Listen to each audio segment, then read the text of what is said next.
Good morning, everyone. I am so sorry for our technical difficulties and starting late, but you are here. We are here on Changes. Google Plus Hangout on Air with Sally Ember, that's me, the host, and our very patient and accommodating guest, Tonya R. Moore. Say hi, Tonya. Hi, everyone. So we lost a few minutes in trying to figure out what the heck was wrong, but I finally figured it out. And I can't even tell you how many other technical difficulties we've had here. I won't bore you, but I am so glad to have you here, Tonya. Please tell us a little bit about yourself and what kind of writing and thinking and creativity you're involved in right now. Well, right now I'm focused on web serials, all of them speculative fiction, of course, different genres, different subgenres of speculative fiction. I do web serials because I don't really have a lot of time to write because I have a very demanding job. But, you know, writing is that thing that I always go back home to. And so now yeah. So now I have stories on Wattpad, juke pop serials, and I don't know if anyone's ever heard of text novel. Say it loudly and spell that last thing, please. The last one was text novel, just the T-E-X-T, novel, as one word. Yeah. And so that's also another great site for sharing serial fiction. And I really just started using that one a couple of days ago. So that's like kind of a Wattpad, but it's different? It's different, yes. It's probably been around a lot longer than Wattpad, though, from what I understand. Okay. All right. That's cool. So you can post part or all of something and you want people to comment on it or just read it and enjoy it and then decide to read more? Read and enjoy, comment, critique. I welcome everything. Okay. And so when you've been on one or more of those sites, which one has the most interaction? Actually, juke pop serials. I've had the most interaction. It's a really active community, and people comment, and, you know, they seem to be very honest about their views on what they've read. So it's been very helpful to me because it's a good learning experience. Oh, okay. So Jukebox Serial. I would like to know the URL for that. Okay. And I'm going to put it on our Hangout page here. I am, of course, still having technical difficulties with the comment tracker. So is it Jukebox the way I think it's spelled? Juke Pop, so it's Juke Pop, P-O-P, and then serial, SERIAL.com. It's just jukepop.com, I believe. Let me just confirm that. Oh, okay, so you don't use the word serial. Yeah, it's just jukepop.com. But that URL in here. Of the three, it's actually the newest, but I think probably has the most active community, or I would say new members see a lot more activity. On Wattpad, it seems you either, you know, just very fortunate or you've been well established. I'm not sure how it works, but new people don't really get much notice as far as I can tell. Now, that might just be my perception. Okay. Well, I've heard that Wattpad is very active if you're into YA. And that's what it is, yeah. But those are some of the things that you're writing, aren't they? You could say some of my work has YA elements, but that's not... I don't like the idea of writing for a specific demographic. I just write speculative fiction for people who like spec fic. Good. You know what? I totally agree with you. I had a whole conversation a few weeks ago with Connie Dunn about that she was a guest on episode 3, for those of you who don't know, and she's also a writer of a variety of genres, including spec fic, and writes for kids and adults and youth. And we both said, you know, when she and I were growing up, because we're about the same age, there was no young adult section. Thank You went you. from children's to adults, and when you had the reading level or interest to read adult books, you did. Yeah. And I mean, you know, I grew up reading stories by Bradbury, Niven, and McCaffrey. And sure, you could look back now and say, I can see where Anne McCaffrey's work, some of them were YA, but she didn't write them for the sake of writing them. You know, those writers, they wrote speculative fiction for its own sake. Yes. And And they would often have adult characters as the main characters. They would sometimes have youth characters as the main characters. Or you would watch someone grow up as the main character, going from a child to being adult or youth to being adult. Didn't matter. If the story was interesting and you wanted to read it, whatever age you were, you'd read it. and I love that. So that's kind of the approach that I take. And I think maybe that's why it probably doesn't catch on as quickly as some of the other stuff that's there. I don't know. I think part of the reason things aren't catching on sometimes is that the market is kind of flooded in certain areas and people are overwhelmed with options, and how much time can anybody spend on reading, right? Even if they love reading. That's true. That is very true. But getting attention is really the name of the game, and that is a hard game to play, in my opinion.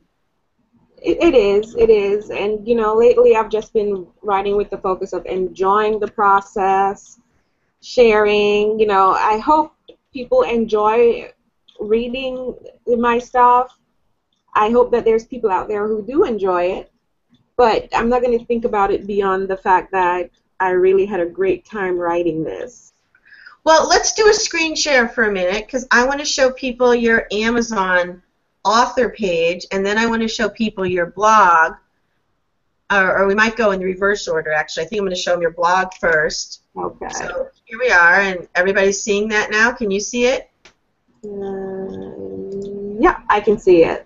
Okay, so this is Tonya R. Moore. That's the author name you use. Mm-hmm. And this is your blog page. So do you want me to show them a different page? Yeah, like for example, we can go into the free ebooks because those are the same ones that are on Amazon. But Okay, let's look at the free ebook. So tell us a little bit about, first of all, how did you decide to make them free? the first, like, two of them are omnibus editions containing short stories and collections of flash fiction. And most of them were collections of my older works. So I just wanted to have something to share so that readers wouldn't have some idea of what it was that I write. So I figured, why not make it free? And so tell me something, because I don't even know what the first line of Slum Fairy's blurb means. What's a Leviathan ship? well, a Leviathan is just a massive, massive behemoth of a ship. Okay. So big that it's basically like a large planet just floating about in space up there. Oh, like in Star Wars where they had just this huge thing that was the Dark Death Star, but it really was a planet, but it really wasn't, and people could be on it or not, and right, okay. Yeah, So in this huge. case, in this case, there's actually thousands of people living in cities on this ship. Wow. That just goes from one galaxy to the next. Interesting. So would you consider this to be the start of a space opera? It is the start of a space opera, and actually the web serial that I have on Juke Pop right now is called Star Chaser. Oh, okay. That's why the Slum Fairy says i.e. Star Chaser. Yeah, it's actually the first, and that's a mistake. There is actually the first 4 chapters of Star Chaser. So, right. So people can get started with that for free. Yeah, so I wrote Slum Fairy, and then, you know, I got so attached to the story that I just kept writing even after it was published in an anthology. Okay, and how do you pronounce Hegira? Hejira. Hejira, okay, and how do you pronounce your character's name? Sumida. Okay, and then Bex Afria? Bexatria. Atria, okay. All right, then let's go down to the Signal Omnibus. These are the collections of short stories you were talking about? Yes, and those, short stories, they run the gamut of sci-fi subgenres. We've got robot stories. We've got a vampire story in there, which is it's space opera, but I really wanted to write a story about vampires in space. I love this part that you wrote. You've got killer gynoids, spy androids, and mad cities. So killer gynoids meaning feminine or female-looking androids? Yes. And then spy androids meaning they look like males? They're just either males or females, but they're actually spies. Okay, so is the word gynoid something you've coined, or you found that somewhere else? No, that's words that have been floating about out there in the sci-fi genre. I'm not even sure where it came from. Okay, that's just great. I just haven't come across that before. Yeah. And then in your tribute omnibus, what makes it a tribute? What makes it tribute is actually there's one story in there titled Tribute. Oh, all right. So that's how you titled it. But then you have 3 or 4 other stories and some flash fiction. Yes. Okay. And again, it goes across horror and sci-fi, spec fic, and a lot of other things. So the tribute is mostly like horror, urban fantasy, and a little bit of literary. And Signal is just sci-fi. So here's something you and I have in common, is you like to write about psychics and psi kind of talents. Yes. And I have those in my Spanner series books as well. And then we both have the intergalactic travel and the interaction with humans and other species. Yes. And then I don't go into horror, but I do go into other beings communicating with humans and how that all works. So we have those in common. Let's look at your Amazon page for a minute, because I think it's great to look at an author page. Not everybody has one, but you do. Yeah. And this is books. So here I'm going to go and like your page right there. I'm going to model good behavior for everyone. When you ever visit any author page on Amazon, please look to the right, go to the like button, and like it. It helps us feel good, if nothing else. And you see, I'm the first one to like yours. People don't understand that. It's just kind of an etiquette. It's like coming into someone's house without empty hands. You come in, you bring cake or cookies or flowers or candy. Hi, I'm visiting your house, and this is how you do it, right? It's nice. It's really nice. And so these are the things that are listed here, what they call all formats. So tell us about Writers on the Wrong Side of the Road. Writers on the Wrong Side of the Road was something that Clayton Bai, he's got a indie publishing imprint called Chase Enterprises, and Sassy Brit, and a lot of people might have heard of her. She did, or I'm not sure if she still does, Alternative Reads, a blog on this blogger, and they both put their heads together and said they were going to do an anthology. And I was approached by Clayton, who said, you know, we're doing this anthology, would you like to submit something? And I really like the sound of a Writers on the Wrong Side of the Road anthology.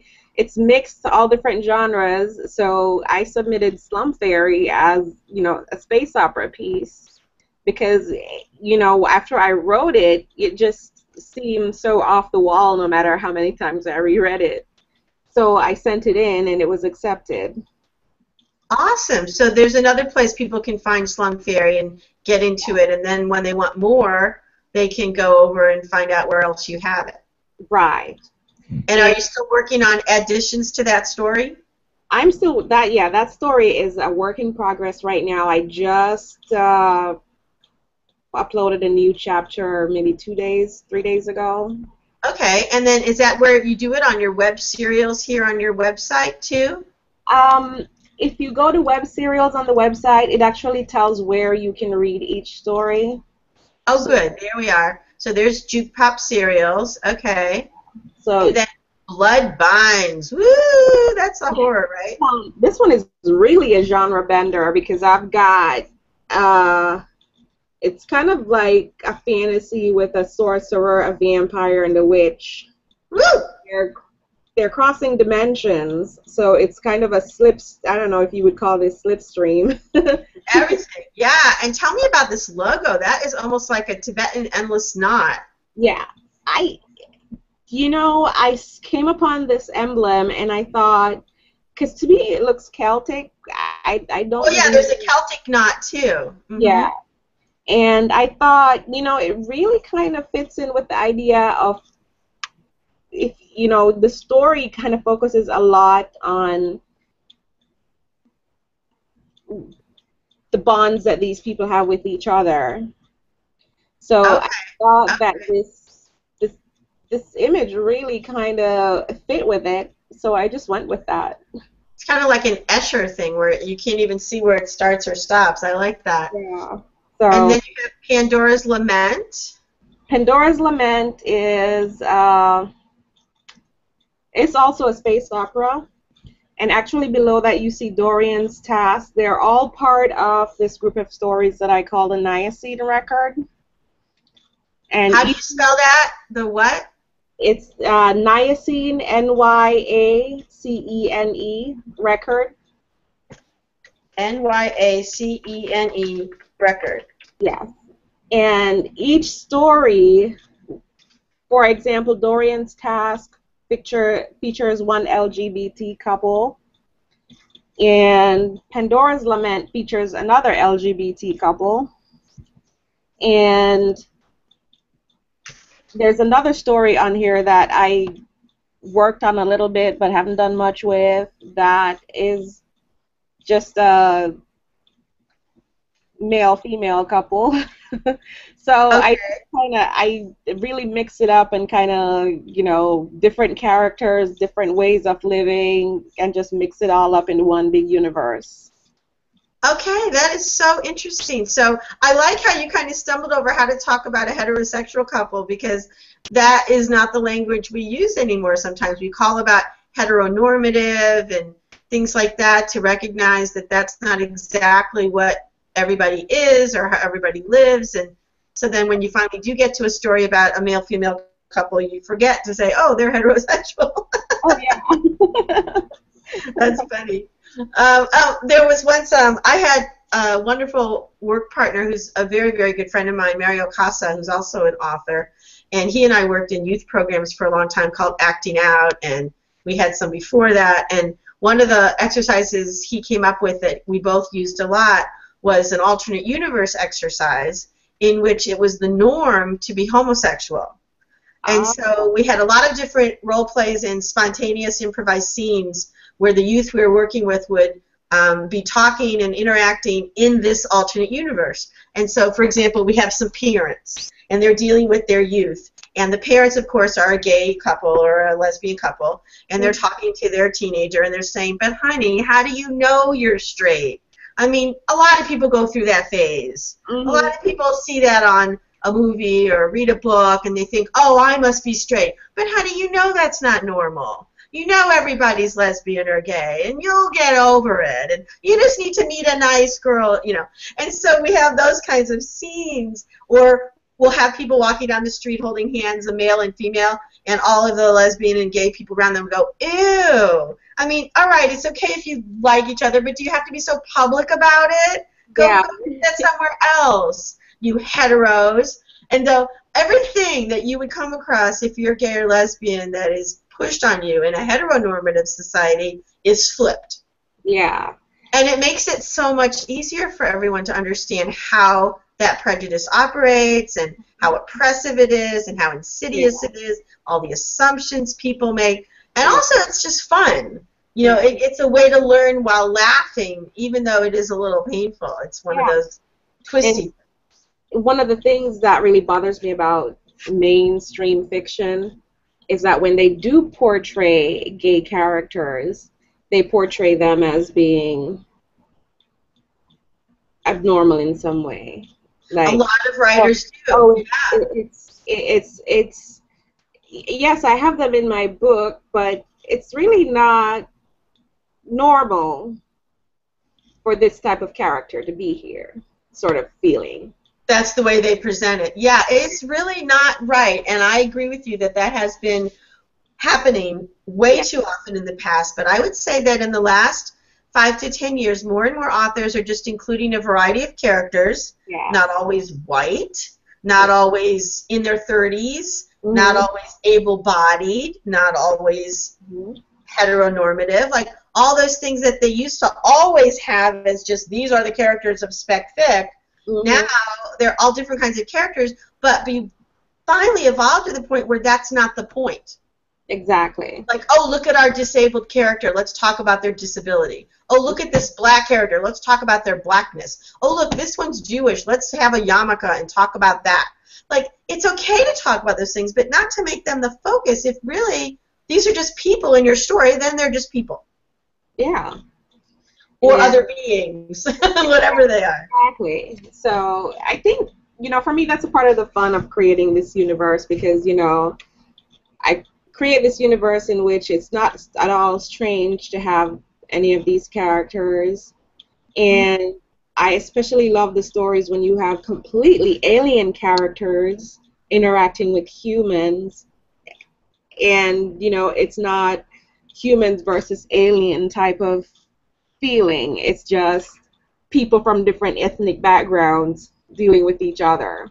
Right, like there's a humanness or at least a commonality to every kind of species Yeah. across communication barriers that we can bridge.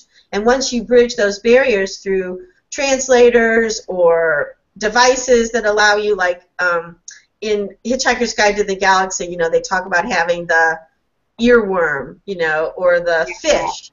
And Yeah. so I use that in my books in the Spanners. They decided to nickname the universal translators to be the fish in honor of Douglas Adams because he did generate Oh. that. And so we use it first in my books to communicate with species right on this planet. So that Right. in my book we have great apes and cetaceans and cephalopods and elephants and all other kinds of beings who are participating now in this new world order because the aliens from other planets have come into the Spanners series books to visit humans more publicly, acknowledging they've been coming for thousands of years and now it's public. Mm-hmm. And okay, if we can speak to aliens from other planets, then let's speak to the species right here on this planet. And so all of it becomes possible. Yeah. So it's really great. I can't imagine myself writing anything other than spec fic for those very reasons because it opens up so many possibilities.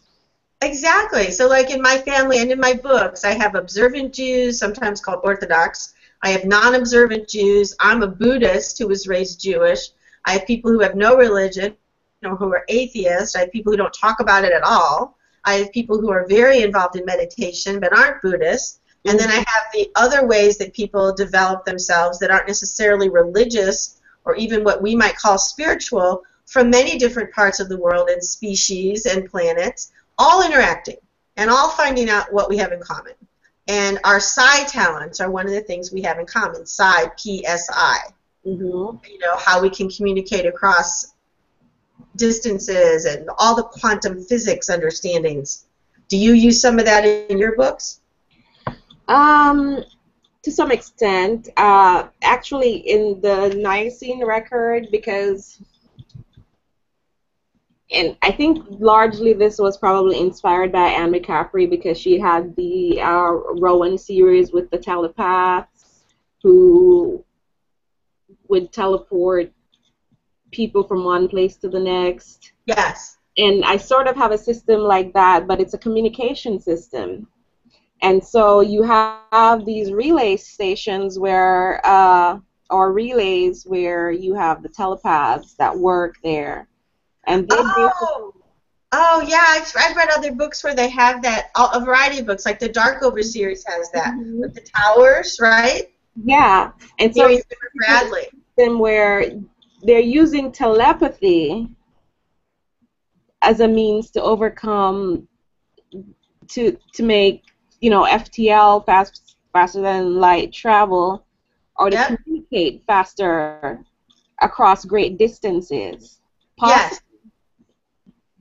And so instead of an Ansible, which Ursula Le Guin started and then was picked up again in all of the Ender books, you just bypass the mechanical devices or electronic devices completely, right? Because with mind power. Yeah, because the abilities of humans evolve over time to the point where they actually have this ability. And other species already have it. And and so a great part of the population has this, which makes it possible. Awesome. I love that. So in doing that, then, is there a divide in terms of social class or caste between those who have that ability and those who don't? I don't. Those who have that ability, they tend to, it's more like they work in a certain profession than they're of a certain class or a caste system. So you have the telepaths who work, as ambassadors or as, intermediaries, or they work at the relay stations. Right. So it's accepted as an ability like any sort of skill, but it's not considered something that makes them superior to others. Well, I'm really dealing with that right now in my books and kind of trying to decide if it's going to create some divisions, and it is creating some divisions in terms of resistance to having the aliens on the planet at all. But in terms of interpersonally or interspecies divisions about who has those abilities or those talents and who doesn't, and how does that divide the whole planet?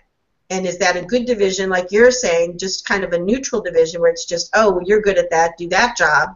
Or does it become more of a social status or an economic power or a political power or a personal power? And then how does that get used or abused? And one of the things that actually I thought about was, whether I should introduce this kind of conflict into the story.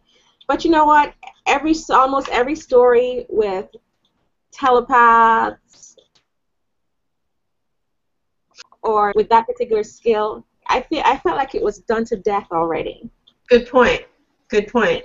And so I wanted to do a story where it played a large part, but it was not the point. Okay.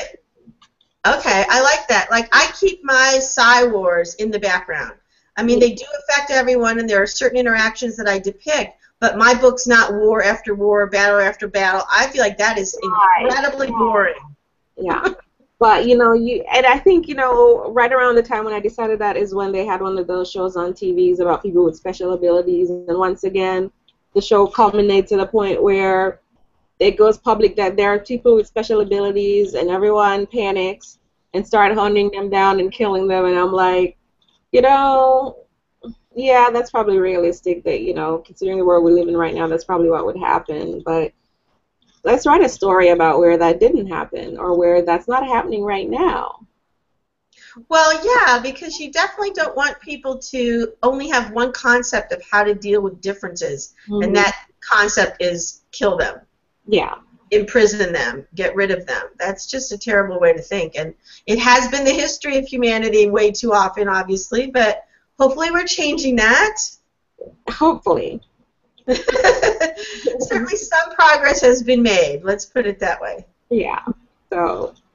So I talked with you before we went live about one of your new projects that I'd like you to tell everybody about that you're going to launch this coming winter. Would you like to tell everyone about that? Now, AaronFantasy.com is a site that I'm a member of, have been for... All right, so wait, spell that again, because I'm going to put that on our events page. It's AaronFantasy.com. And I would say it's safe to look at the home page, but not everything there is work safe. Okay, but I'm putting that URL on our page so people can find it. Okay. Tell us about how that relates to your project. Well, I'm an administrator at that site, and I brought up to the owner of the site recently because I've always wanted to start a magazine of what we call BL fiction or boys love fiction. Now, is that different than slash fiction? It's slash fiction. Okay, so I'm going to put that in quotes. It's original. Equals BL fiction equals boy love. Now, you don't really mean children, though, when you say that, right? No. Okay, the word boy doesn't mean somebody under 15. It just means that's what it's called. Male/male. Got it. Okay. So you've been a fan of that, or you've been writing in that genre yourself? I've written some, like most of my LGBT stories have male characters. Some of them have female characters. So I kind of mix it up either way. But really, when I first started joined this site maybe 9 years ago, this is really what got me into it and thinking, hey, you know what? We have a serious lack of fiction that portrays LGBT characters as part of the landscape of the world, instead of just stick them in a little niche somewhere and Don't put them on the fringe, yeah, right? and pretend they don't exist. So I asked her, I said, I would really love to start a magazine of fiction, and she said, go for it. So now we're going to publish short stories, flash fiction, serial fiction, graphic stories if possible, and reviews of slash novels. And we hope to get our first issue out maybe sometime around December, January. And the name of the magazine is AME, A-M-E, which... what was the other word you used that started with an M when we were talking earlier? You said anime and what? And manga. M-A-N-G-A. M-A-N-G-A. Yeah. Okay, and the name of this is going to be A... M-E, AME. And that's the name of it, and it means? It means candy or sweet. So it's kind of a play on the idea that these are supposed to be lighthearted, entertaining, just a treat to read. And this is going to be online only, or are you going to do a print version? It's going to start out as digital only for download. And I am currently looking into making print versions available. I believe that's a possibility, but we haven't really settled on that aspect of it just yet. So they can check on genrelove.com, which is your site. They can check on my site. It's not there yet, but it will be soon. And that's going to be like maybe starting in November, you'll have some updates? Yes. And that's genrelove.com, right? No, genrelove.wordpress.com. Oh, sorry, I missed part of that. Let me do that right. Okay. Did all that on our events page so people can find that. And so what is your role in this new enterprise? Well, I'm spearheading the whole project because, it was my idea. So I'm kind of going to have to steer the ship, apparently. So I'll be one of the main editors. I'll also be looking at the incoming submissions, accepting submissions. Nice. Layout. Well, be sure and send your solicitations to me because I will blog about them and repost them all over the place. And then are you going to be especially soliciting from young writers? No, anyone who writes that genre, likes that genre. Okay, good. And then is there anything else about that people should know in terms of submissions? Like, for example, you said maybe graphic stories. When will you decide about that?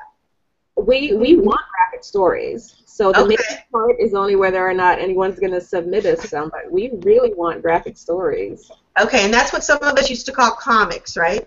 Yes. Okay, I just want to clarify for the oldies, out there. Manga, graphic stories, you name it, we want them. You don't mean the ones with graphic sex. See, graphic has a different meaning, so I want it to be clear. They could have graphic sex, but that's a different thing and not necessarily comics. So are these going to be rated? Like if we were rating the way movies are rated, are you looking for a particular rating for your zine? I would like to make it available to as wide an audience as possible. Mm-hmm. So I'm going to say maybe 16 and over. So are we saying yes, erotica, but no porn? No porn, no pointless violence, no glorification of criminal acts against other people.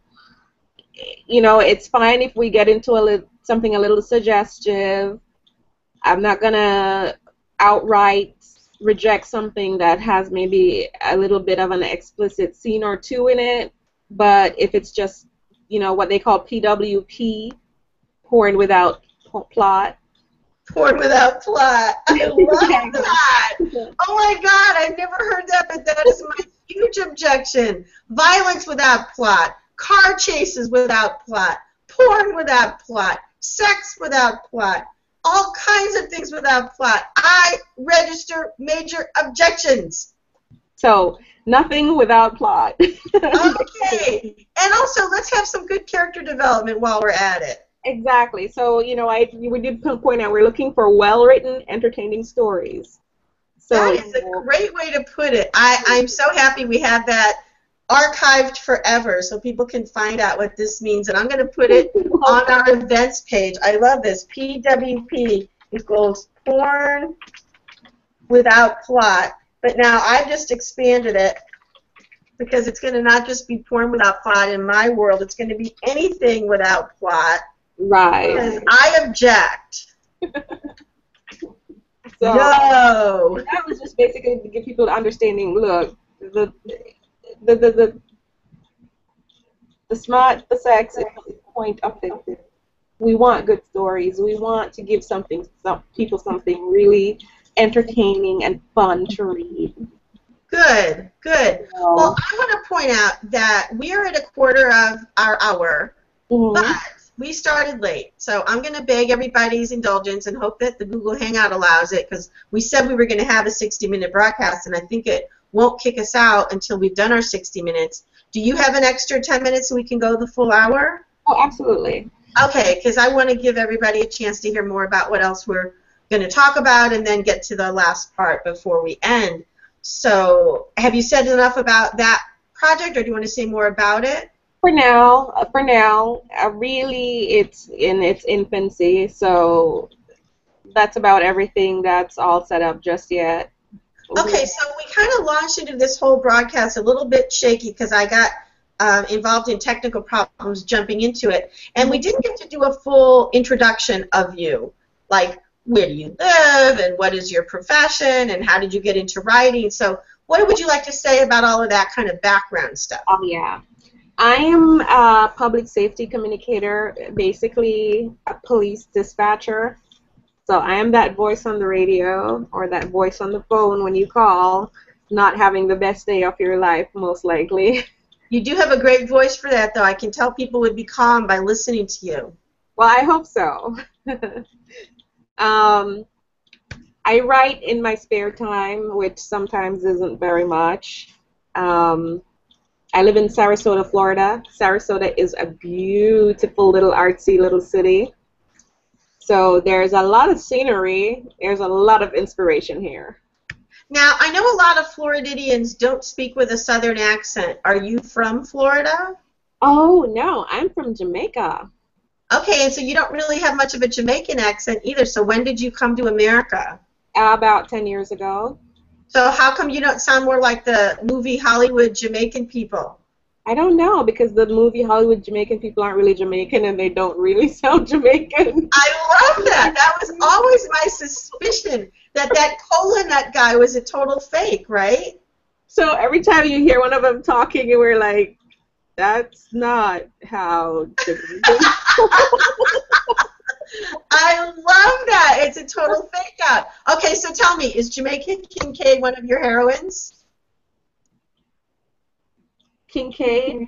Jamaica Kincaid. She uses that name as a writer. I don't know if it's a real writer, but she uses Jamaica as her setting, and she's from Jamaica. She writes more realistic fiction. Probably not if it's more realistic fiction. And she has a very stream of consciousness way of writing, and she uses a lot of Jamaican dialect characters. Mm. So not somebody you've come across yet. Okay. I have not come across her work, probably because it's not spec fic. And it's not your area that you care about. But I've actually read some of her work, and it's very interesting, very good. And she's won awards and stuff. So as a writer, she's very good, but I can understand if it's not your cup of tea. Lots of great writers I don't read because I don't like the kinds of things they write. So there you go. But if I happen to, now that you've mentioned it, I just might check it out. Yeah, yeah. I mean, I just think it's interesting. And so you came over here about 10 years ago, and have you stayed in Florida or did you live other places? But for a while, I was in South Carolina because I joined the Army. And after I left the Army, I came back to Florida. And were you stationed elsewhere away from this country? I was stationed elsewhere. I was in Fort Jackson the whole time. I got injured during training. Spent Hmm. a year and a half after that doing rehabilitation, which did not work. So So sorry. eventually I got a medical discharge, which it was very disappointing. However, the year that I got discharged was, unfortunately, September 11th.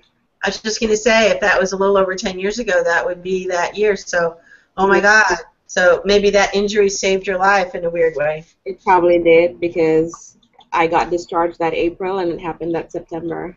Oh my gosh. So I'm glad you're still with us, and I'm so sorry for all those who aren't, for Yeah. whatever part of their service or whatever unlucky position they were in to get hurt or killed by that. Yeah.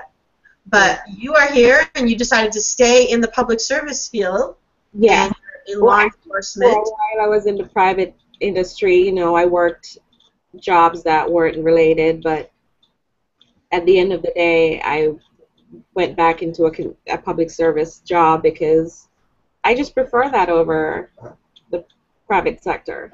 I do too. And so tell me, when did you first put finger to keyboard, or as we used to say, pen to paper? I was maybe 12 years old. Oh my God, I was really young too. It's really funny how it happened. I was complaining to a friend because a book that I was reading, according to my know-it-all opinion at all of 12 years old, was that it was not very well written and the writer could have done a better job. And my friend who was with me at this time, she might have been annoyed with me for complaining, I don't know, but she said, well, if you know so much, why don't you write a book? Oh, I want to thank that friend. What's her name? Her name was Carolyn. Thank you, Carolyn. You gave the world another writer by giving her a Like nudge. the sky opened up. I don't. Sometimes that is it. These people can be pivotal, right? It was that eureka moment, and it was just like, oh my gosh, I can write. Isn't it amazing? I remember that moment. I'm so happy to have you share that with us. I remember that moment for me. I was 9. And I've been reading since I was 3.5. I got my library card because my brother was 4.5, and I was so competitive. I had to do everything when he did it. So I've been reading, and fairy tales were among my favorite things to read. And I realized I wanted to write my own. So I wrote a fairy tale at the age of 9. Wow. And I actually, in the books that I'm writing now, I have an alter ego that's my main character, Clara Brannon. And I have told a lot of people this. I have lent Clara a lot from my own autobiography. Things I've written, exact things I've written, I claim Clara wrote them. And I put them right in the book. So my little story, Princess Y, is now Clara's, and it's in the Spader series. And some of my really mediocre poetry and some of my other things are in there. And then when I was in 10th grade, I had started writing poetry and songs at a young age too, because my mother did. And I saw her doing it. She wrote a lot of parodies and rewrite the lyrics but keep the melody songs for, fundraisers and things like that. So I said, oh, if she can do that, I could do that. So I'm kind of one of those people. I'm so competitive. So I have to do what other people do. So I started writing poetry, and in 10th grade, my poem was submitted by my teacher. No, 9th grade was submitted by my teacher, and in 10th grade it was published in a statewide literary magazine called Missouri's Youth Rights. Wow. It was to be in there, and so I gave that to Clara too. So now that's her poem. I'll tell you what happened to me in the 9th grade. Yeah. It's funny now that I think back, but it was not funny to me at all back then because I was a very avid reader. So, I read about a lot of stuff. So, of course, I would write about stuff that I knew from reading about them. Well, we had an assignment to write a poem, and I wrote a poem about swallows. And would you know that I almost got into trouble because my teacher decided that there's no way I could have written that poem. She thought you plagiarized She it? thought I plagiarized it, and she said her proof was that there are no swallows in Jamaica. And I said, but I read. Yes, you read. What a dumb, dumb teacher. Well, I had a similar accusation for a different reason.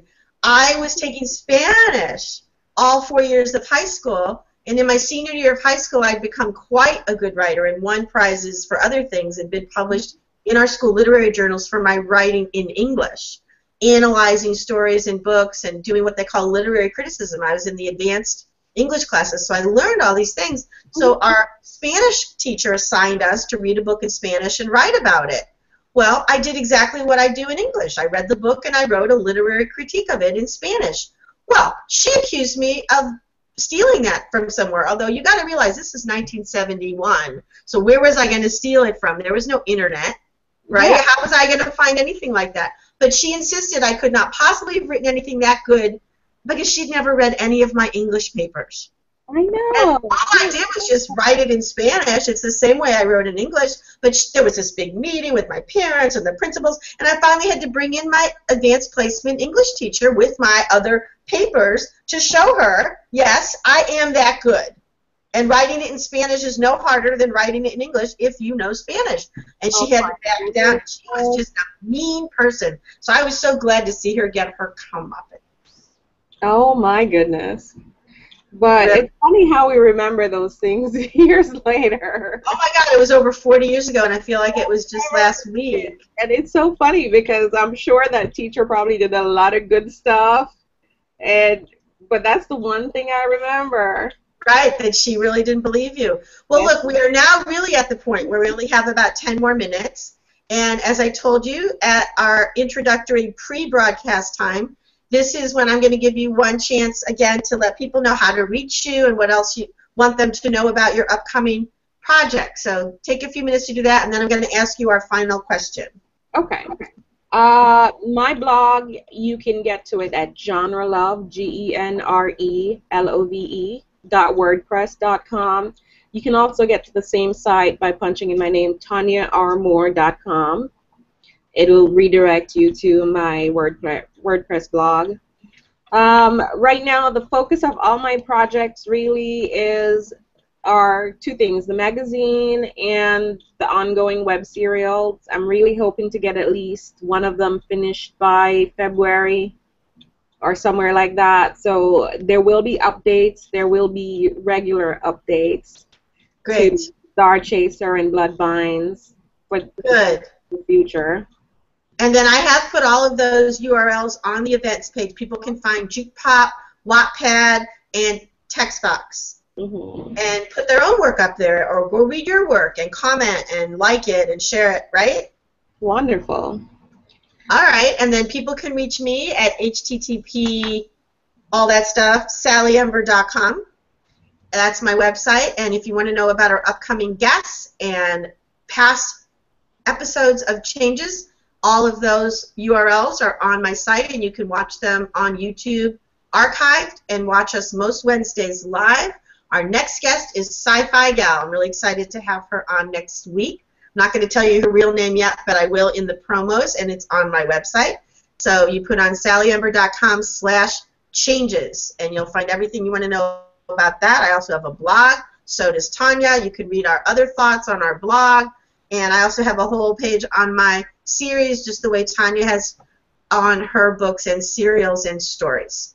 So get in touch with us, comment, download our free stuff, read our stuff you have to pay for. Support your authors.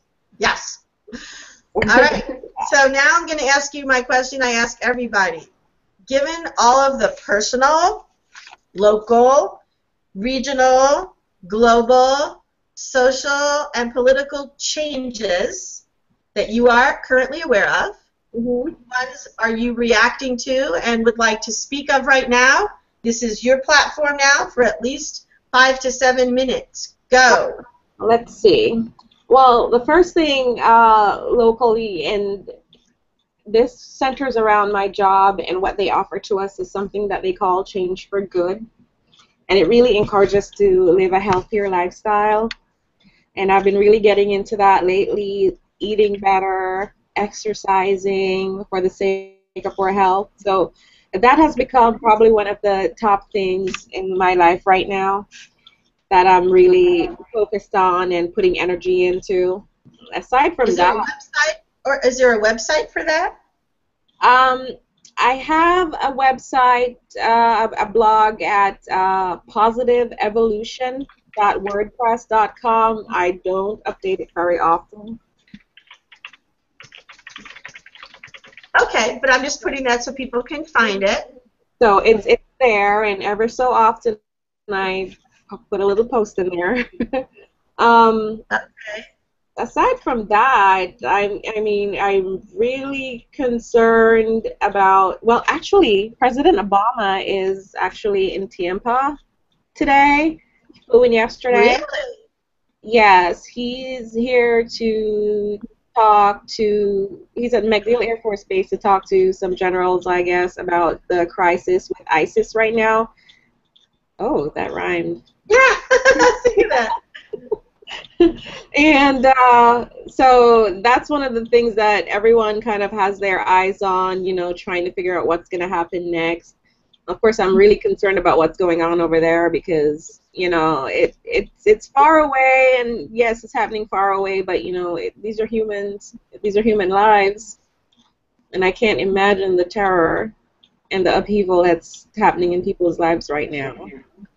It is really frightening. I totally agree. It isn't funny at all. However, have you been watching any, and do you ever watch Jon Stewart or Stephen Colbert?